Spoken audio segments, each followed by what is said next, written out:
आपण भिजवलेला मसूर घेतला 1 वाटी आणि अर्धा वाटी कांदा घेतलाय। इथे मी 1.5 वाटी पाणी ओतलंय, थोडंसं मीठ।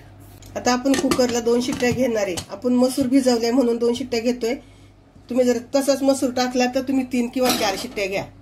इथे आपण मिक्सरच्या भांड्यामध्ये 2 टमाटर कापून घेतलेत, त्यामध्ये लसूण आणि आलं, आणि इथे आपण 5-6 काजू घेतले, भिजून घेतले गरम पाण्यात 10 मिनिटं। आता हे आपण मिक्सरला बारीक करून घेऊ। आपलं तेल तापले, त्यामध्ये 2 तेजपत्ता आणि 2 तिखटवाल्या मिरच्या आपण परतून घेऊ। त्यामध्ये बारीक कापलेला कांदा टाकूया। इथं मी मोठा घेतलाय कांदा, आणि आता हे परतून घेऊया आपण। हलकासा गुलाबी कलर येईपर्यंत परतणार आहे। आपण फास्ट गॅसवर परतून घेऊ। आता कांदा थोडासा पटकन परतावा म्हणून आपण थोडंसं मीठ टाकतोय।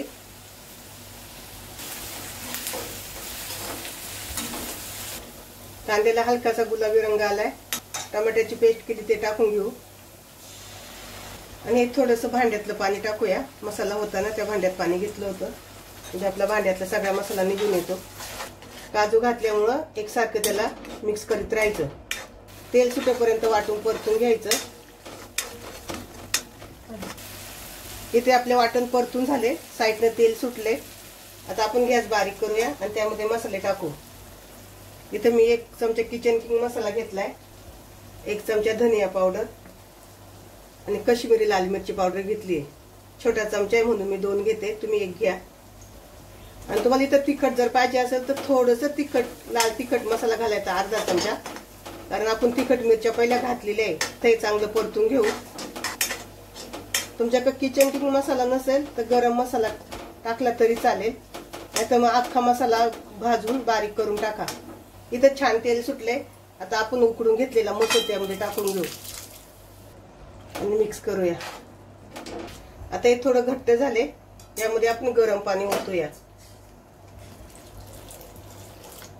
अगदी थोडंसं ओतलंय, अर्धा ग्लास। मसूरची ही भाजी थंड झाली ना की नंतर घट्ट होते, म्हणून थोडीशी करताना पातळ करायची, एकदम पातळ नाही, अगदी लपथपीत अशी करायची। आपण मसूर शिजताना आणि कांदा परतताना मीठ टाकलेले, त्याप्रमाणे अंदाजाने तुम्ही मीठ टाका। मिक्स करू आणि आता याला छानपैकी 5 मिनिटं उकळून देऊया।